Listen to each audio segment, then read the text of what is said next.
Bonjour à tous et bienvenue sur Crypto Flash. La décision de la Fed arrive. Je vous dis tout sur cette chose que tout le monde attend. Tout le monde attend de voir de combien la Fed va baisser ses taux directeurs et clairement ça a un impact sur les crypto-monnaies. On va parler de plein d'autres choses. Je vais vous parler d'un pays qui a miné énormément de Bitcoin. On va parler aussi de stablecoin, de thon et de plein d'autres sujets. N'hésitez pas à vous abonner, activer la cloche si vous êtes nouveau sur la chaîne et on va commencer tout de suite avec le cours des crypto-monnaies. Regardez la belle hausse d'aujourd'hui. BTC, 60 448 $ plus 4,4%, Ethereum plus 2,7%. Le marché est en hausse d'environ 3,5% aujourd'hui en prévision de ce qui est en train de se passer avec la Fed. Et juste avant de vous parler de la Fed, regardez ce que je viens de voir autour de Base et cette solution de niveau 2 sur Ethereum qui vient de battre un record, 4,5 millions de transactions en un jour, c'est le record pour Base. Ça fait un moment qu'il y a plein de transactions sur Base, on en parle de plus en plus. Il y a eu la partie Memcoin, mais la partie Memcoin, même si elle s'est essoufflée un petit peu, il y a eu plein d'autres projets qui sont en train de naître sur Base, et surtout Coinbase qui envoie une quantité énorme d'utilisateurs sur Base de manière assez native quand on se connecte avec leur wallet. Voilà, Base continue de bien marcher. Alors il y a malheureusement pas de moyen d'être exposé directement en crypto au succès de Base. Vous avez le token Optimism qui est une option avec tout ce qui se passe autour de la superchain, cette constellation de blockchain construite sur l'OP-Stack. Il y a sinon l'achat de l'action Coinbase, mais ça c'est pas directement possible pour tout le monde si vous êtes uniquement en crypto. Même si c'est facile d'acheter des actions sur le marché américain. Et enfin, vous pouvez acheter le token OP en fait, parce que 15% des bénéfices de Base, au final, sont reversés à la trésorerie derrière Optimism. Donc voilà comment vous pouvez vous exposer au succès. Regardez d'ailleurs ce dashboard que j'ai trouvé aussi très sympa qui montre les solutions de niveau 2, ces roll-up et combien de transactions elles font réellement par seconde. On parle pas de la capacité théorique, on parle ici de la capacité réelle. Là, combien il y a vraiment de transactions qui sont réalisées sur ces diverses solutions de niveau 2. Alors on retrouve aussi des solutions de niveau 3 et des solutions qui sont de niveau 3 en fait, c'est le bon terme. Par exemple, Xai qui en fait, regardez, ça stocke au final les données sur Arbitrum, qui lui-même est une solution de niveau 2, qui stocke ses données sur Ethereum. C'est pour ça qu'on parle de solution de niveau 3, coût plus faible, centralisation un peu accrue quand même, mais nombre de transactions beaucoup plus élevé, 123 transactions par seconde. Base ensuite, 75 transactions par seconde, c'est assez énorme, c'est en continu, et là ça stocke bien sur Ethereum après.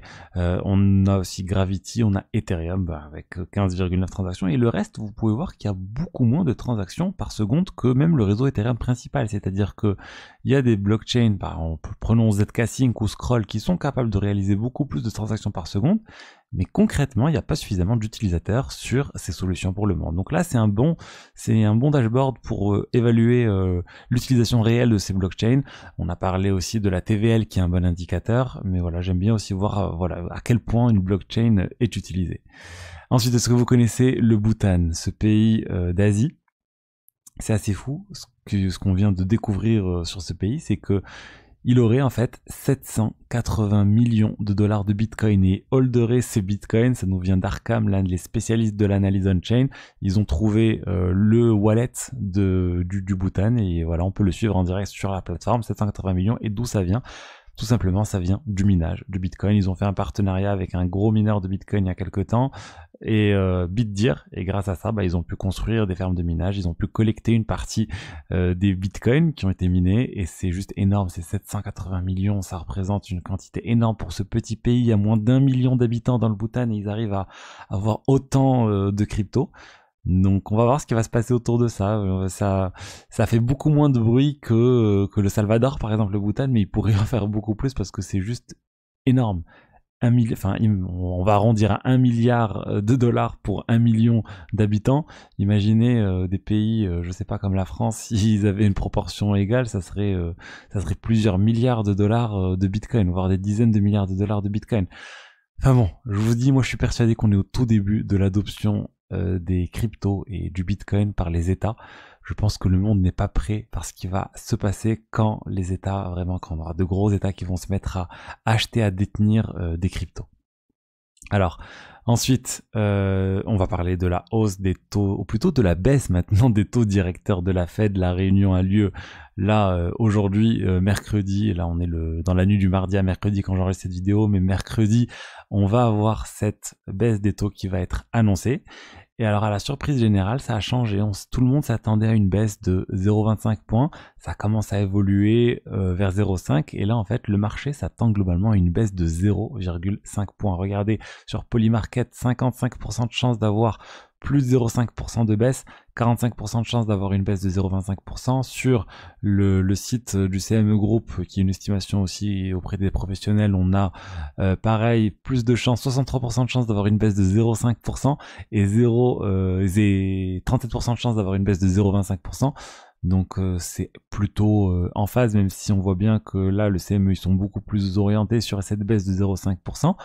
Et ben là, c'est vraiment, les analyses sont partagées. Il y a des gens qui disent la Fed vraiment est positionnée, enfin c'est une solution, c'est une situation assez inconfortable pour eux, parce que si ils baissent de 0,25%, et ben ils prennent le risque de, on va dire, de ne pas être suffisamment agressif. Avec une baisse de 0,25%, ça serait pas, on va dire, un coup de pouce suffisant potentiellement pour l'économie. Les gens ont peur du coup aussi d'une récession, et à contrario, si on a une baisse de 0,5%, le marché pourrait prendre ça comme une panique de la Fed et du coup s'inquiéter aussi qu'on soit vraiment en train de vivre une récession avec le chômage qui augmente trop, et du coup la Fed qui doit baisser rapidement les taux. Donc c'est très très compliqué, c'est partagé honnêtement. C'est pour moi c'est ça, c'est vraiment une chance sur deux quoi. Ça sera pile ou face demain, on va voir. Et le marché risque, pour moi, il risque d'y avoir beaucoup de volatilité sur le marché autour de ça. Mais bon, moi je suis persuadé voilà, qu'on va avoir cette... Là si je devais parier, je dirais cette baisse de 0,5%, ou en tout cas au moins une baisse de 0,5% d'ici la fin de l'année, et que c'est très positif pour les cryptos et les actifs risqués. Les marchés, enfin le marché des actions est au plus haut, les cryptos pas encore, mais le BTC est quand même à un niveau très élevé, et je pense que voilà, cette baisse qui devrait arriver devrait vraiment permettre d'avoir une hausse des cryptos sur les prochains mois, sur la prochaine année. En tout cas, moi c'est ce que je pense qui va se passer prochainement, et après si ça n'arrive pas, tant pis. Je vous l'ai déjà dit, moi ma stratégie n'est pas sur quelques mois, et j'essaie pas de pricer ou de timer ce bull run là. Alors ensuite, on va parler de l'USDT, et l'USDT sur la blockchain TON du Open Network, la blockchain associée à Telegram, qui vient de franchir 1 milliard de dollars en circulation sur TON. Donc voilà, il commence à avoir une adoption assez significative de l'USDT sur TON. C'est important. Le fait qu'il y ait une utilisation d'un stablecoin assez largement, ça montre vraiment que les gens utilisent ça, qu'il y a une réelle utilité pour cette blockchain, qui est de faire transiter des stablecoins. Et je rappelle, les stablecoins, c'est des RWA, c'est les premiers RWA. On est sur du dollar qui a été tokenisé, hein. C'est un dollar du monde réel qui est tokenisé sur la blockchain. C'est un autre sujet, les RWA, faudra que je fasse une vidéo, mais...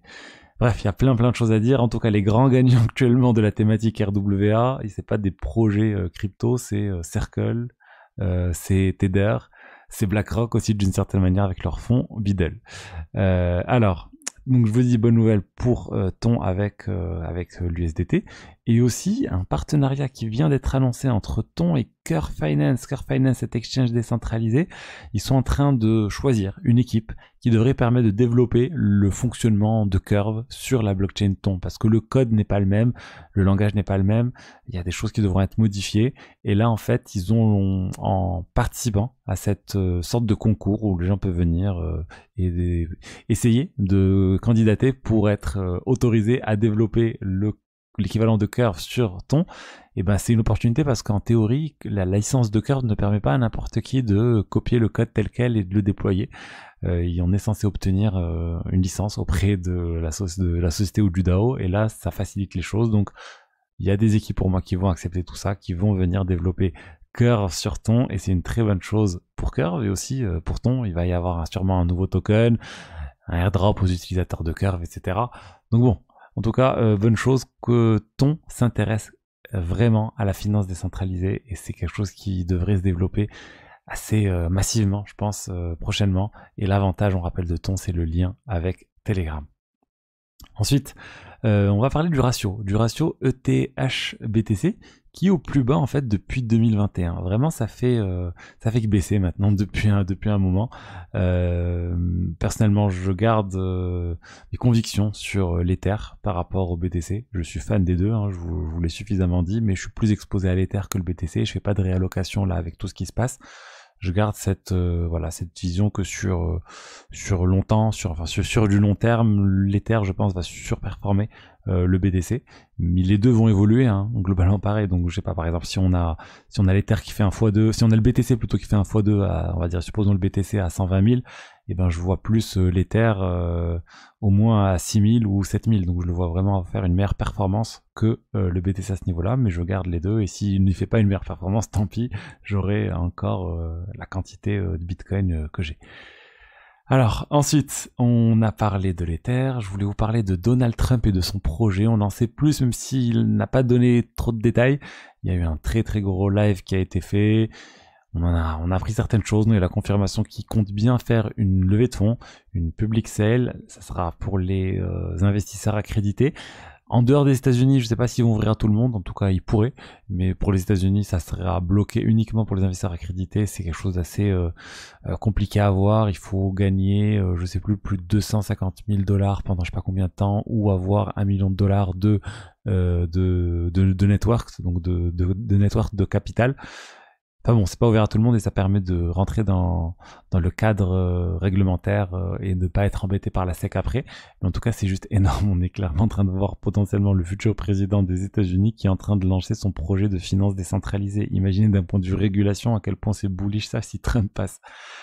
Alors voilà, espérons qu'il n'y aura pas un rug pull ou autre, mais voilà, je pense pas. Et le token tel qu'il sera vendu, ça sera un token non transférable, donc vous n'allez pas pouvoir le vendre directement si vous l'achetez. Attention, ça encore pour des questions réglementaires, il y a de plus en plus de projets qui font des choses similaires. D'ailleurs, en parlant de projets qui font des choses similaires, on a l'airdrop Eigenlayer saison 2 qui était lancé. Rendez-vous sur les comptes officiels et malheureusement, il n'est toujours pas transférable non plus.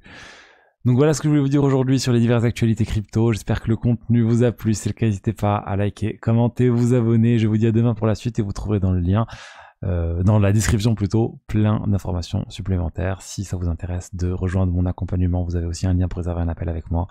Et je vous dis à demain pour la suite. Allez, au revoir, ciao ciao.